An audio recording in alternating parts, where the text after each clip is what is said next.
हो सकता है कि आपकी आदतें ऐसी हो सकता है आपकी सोच ऐसी हो जिसकी वजह से आपको लगता है कि आपको ईडी है, बट एक्चुअल में कुछ लोगों को ऐसा फील होता है कि मुझे ना ईडी हो गया है, बट ऐसा होता नहीं है बहुत बार। हाँ, कुछ केसेस में होता भी है। तो कुछ लोग दवाइयाँ खाते रहते हैं, लेकिन उनको फिर बाद में लगता है कि कुछ भी असर नहीं हो रहा है और उससे वो और भी ज़्यादा परेशान हो जाते हैं और ज़्यादा दुखी रहते हैं, जिससे कि उनके हार्मोन्स भी गड़बड़ हो जाते हैं और एक्चुअल में उनको प्रॉब्लम होने लगती है। तो अगर आपके साथ भी ऐसा है कि आप दवाइयाँ भी ले रहे हैं, कोई असर भी नहीं हो रहा है, तो एक बार आपको डॉक्टर से मिलना चाहिए और पहली बात ये समझनी है आपको कि आपको कौन-सी प्रॉब्लम है, ठीक है? तो सबसे पहले यही समझते हैं कि ईडी मतलब तनाव ना आना कितने प्रकार का हो सकता है, किसकी वजह से आपको है, वो आप देख लीजिएगा, ठीक है? तो चलिए शुरुआत करते हैं आज के इस वीडियो की। मेरा नाम है एकता और आप देख रहे हैं बहुत ही प्यारा सा चैनल SWM एकता। तो चलिए समझते हैं। तो जो ईडी की जो प्रॉब्लम है ना, वो बहुत तरीके की हो सकती है। तो सबसे पहले अगर हम बात करें तो वो हो सकती है आपकी हार्मोन्स की गड़बड़ की वजह से, ठीक है? कि जब आपके हार्मोन्स सही तरीके से काम नहीं करते हैं, तो भी आपको ईडी की प्रॉब्लम हो जाती है। जैसे कि आपके हार्मोन्स बहुत तरीके के होते हैं और आपकी बॉडी में अलग-अलग तरीके से वो काम भी करते हैं और ये सारे मिल-जुल के काम करते हैं। ओके, जैसे कि आपका इंसुलिन है, वो अगर गड़बड़ा जाता है, तो भी आपको प्रॉब्लम होती है, ठीक है? मोस्टली जो डायबिटीज़ के पेशेंट होते हैं, उनको ईडी की प्रॉब्लम हो जाती है। तो आप समझ रहे हैं, थायरॉइड की अगर दिक्कत है आपको या फिर आपका टेस्टोस्टेरोन के लेवल ठीक नहीं है, तो ये जो हार्मोन्स जो हैं, ये भी बहुत बड़ा रोल प्ले करते हैं। आपका जो सेरोटोनिन है, जो कि आपको हैप्पी फ़ील करवाता है, तो अगर इसमें प्रॉब्लम है, तो भी दिक्कत हो जाती है ना? तो हार्मोन्स को भी बैलेंस में रखना चाहिए, तो इसके लिए आपको अपनी डाइट का प्रॉपर तरीके से ध्यान रखना है और आपको अगर लगता ही है कि ठीक नहीं है, तो आपको डॉक्टर से टेस्ट करवाना चाहिए और एक बार डॉक्टर की कंसल्टेशन ज़रूर लेनी चाहिए, ताकि आपको सही तरीके से गाइड करे। नेक्स्ट, क्या हो सकता है कि आपको कोई भी इंजरी हुई हो। अब इंजरी भी 3 तरीके की हो सकती है। कैसी? या तो आपकी वहाँ की जो ब्लड सप्लाई है, जो ब्लड को लेके जाती है, उसमें प्रॉब्लम हो गई है, ठीक है? जो वेसल्स होती हैं, उनमें प्रॉब्लम हो गई, मतलब आर्टरीज़ में प्रॉब्लम हो गई है, ओके? जो आपका प्योर ब्लड, ऑक्सीजनेटेड जो ब्लड है, उसको लेके जाती है आपके उस हिस्से तक। जब वो ब्लड वहाँ पे पहुँचता है, तो ही तनाव अच्छे से आता है, ठीक है? वहाँ पे जो स्पॉन्जी टिश्यूज़ होते हैं, उनमें भर जाता है एंड आपका जो तनाव है, प्रॉपर तरीके से आ जाता है। तो अगर उसमें जो रास्ता है जो ब्लड को लेके जाने के लिए, उसमें कोई ये समझिए कोई ब्लॉकेज है, ओके? या फिर कोई वहाँ पे स्वेलिंग है जिसकी वजह से प्रॉपर तरीके से ब्लड नहीं जा रहा है, या फिर वहाँ पे कोई टूट-फूट है, डैमेज है, जिसकी वजह से ब्लड प्रॉपर तरीके से नहीं जा रहा है, तो भी आपको ईडी हो सकती है।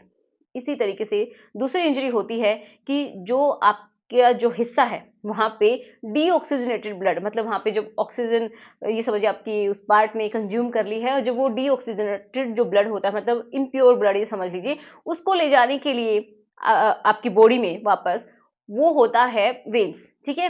तो वो जो वेन्स हैं, अगर उनमें कोई टूट-फूट हो गई है, उनमें किसी तरीके की कोई दिक्कत आ गई है, तो हो सकता है कि जो अब ब्लड आपका आ रहा है, वो तुरंत ही उनके थ्रू निकल जाए। मतलब एक तरीके से वहाँ पे होल्ड नहीं हो पाएगा, आपका जो ब्लड है, वो वहाँ पे होल्ड नहीं हो पाएगा, जिसकी वजह से भी आपको ये प्रॉब्लम देखने को मिल सकती है। और वेन्स में प्रॉब्लम आने की वजह से तो और भी बहुत बड़ी दिक्कत हो जाती है। कुछ लोगों को कंटिन्यू बहुत टाइम के लिए वहाँ पे हार्डनेस बनी रह जाती है, ये ऐसा भी हो सकता है ना? तो आपको थोड़ा-सा ध्यान रखना है कि क्या कारण हो सकते हैं। नेक्स्ट है, जो आपके सेंसेशन लेके आने का काम करती है आपकी ब्रेन से और उस हिस्से तक, उसको हम बोलते हैं न्यूरॉन्स, ठीक है? तो जो नर्व्स होती हैं, नर्व्स किससे मिलके बनी हैं? न्यूरॉन से, मतलब छोटी-छोटी इकाइयों से, जो कि मैसेज को ट्रांसफर करती हैं उस हिस्से तक कि आपको कैसा फील हो रहा है ना? सेंसेशन को लेके आने के लिए। तो अगर न्यूरॉन्स में डैमेज हो गया है, मतलब आपकी जो नर्व्स हैं वो अच्छे तरीके से काम नहीं कर रही है, वहाँ पे कोई इंजरी हो गई है, टूट-फूट जो भी हुआ है, वो आपके मैसेज को लेके नहीं आ रही हैं या फिर बहुत ज़्यादा सेंसिटिव हो गई हैं, कुछ भी प्रॉब्लम हुई है, तो भी आपको ईडी हो जाती है। समझ में आया? तो अगर ये सारी प्रॉब्लम्स है ना, तो आप खुद से नहीं समझ पाएँगे, वो आपको डॉक्टर की हेल्प से ही पता चलेगा और आप दवाइयाँ खाते रहें, कोई असर नहीं होगा। ओके? तो अगर आपको हार्मोन्स की वजह से है, तो डॉक्टर आपकी हेल्प करेंगे। अगर आपकी कोई इंजरी है, उसमें भी डॉक्टर आपकी हेल्प करेंगे। नेक्स्ट बात करते हैं कि ये होता है बहुत बार कि आपको प्रेशर फ़ील होता है, मतलब परफ़ॉर्मेंस एंग्ज़ायटी। बहुत सारे लोगों को ऐसा होता है कि उनको किसी तरीके की कोई फ़िज़िकल प्रॉब्लम है ही नहीं, लेकिन उनको एक प्रेशर फ़ील होता है कि किस तरीके से परफ़ॉर्म करना है। है ना, जैसे कि कोई जंग का मैदान हो, ऐसा नहीं होता है। आपको बिल्कुल रिलैक्स रहना है, अपने पार्टनर के ऊपर भी आपको विश्वास रखना है, अपने ऊपर भी रखना है, और अपना जो पार्टनर है उसके साथ भी आप खुल के बात कीजिए जो भी बातें हैं। तो आपको इतना ज़्यादा प्रेशर लेने की ज़रूरत नहीं है, बिल्कुल नॉर्मल रहना है, तो आप अच्छे से परफ़ॉर्म कर पाएँगे। लेकिन किसी-किसी को ऐसा होता ही है, वो बहुत ज़्यादा स्ट्रेस होता है। ऐसा मोस्टली जब होता है कि जब आप बहुत टाइम के बाद मिलते हैं, या फिर आप शुरुआत में मिल रहे हैं, बहुत सारे लोगों को ऐसा हो जाता है, तो इसकी वजह से भी ऐसा होता है। तो आप क्या करेंगे, सिंपली डॉक्टर के पास जाएँगे और वो आपकी बहुत अच्छे से हेल्प करेंगे। कुछ ऐसी मेडिकेशंस होती हैं जिनकी वजह से आपकी जो प्रॉब्लम है ये सॉल्व हो जाएगी। तो अगर आप पर्टिकुलरली इसी के लिए जाएँगे तो आपको डॉक्टर हेल्प कर पाएँगे, उनको अपनी प्रॉब्लम्स बताना है।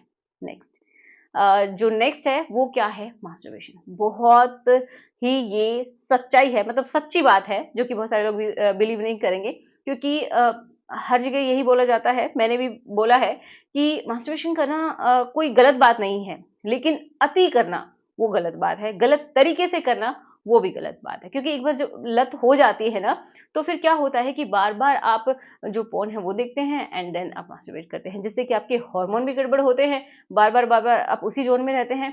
और फिर एक सबसे बड़ी प्रॉब्लम क्या होती है कि उनको वहाँ पे जो सेंसेशन फ़ील होना चाहिए, जो नेचुरल जब आप अपने पार्टनर के साथ करते हैं, उसमें उतना अच्छा लगना चाहिए, वो नहीं लगता है आपको, फिर उसकी लत हो जाती है, अपने हाथ की एडिक्शन हो जाती है। ओके, इसकी वजह से बहुत बार कुछ लोग यहाँ पे इंजरी भी कर लेते हैं, है ना? कि वो बहुत ज़्यादा, या तो उनकी जो पकड़ने की जो एक ग्रिप है, वो बहुत ज़्यादा या तो हार्ड रहती है, जिससे उनको अपने पार्टनर के साथ अच्छा नहीं लगता है, तो भी तनाव नहीं आता है। जी हाँ। उनको फ़ील ही नहीं होता है, कभी-कभी नर्व्स को आप डैमेज कर लेते हैं, कभी-कभी ब्लड वेसल्स हैं, उनको डैमेज कर लेते हैं। तो इसकी कभी-कभी तो इतना हार्श करते हैं कि वहाँ पे स्कार्स बनने लग जाते हैं, और भी बहुत सारी दिक्कतें आने लग जाती हैं। आपकी जो वहाँ की जो नसें होती हैं वो बहुत ज़्यादा सेंसिटिव हो जाती हैं।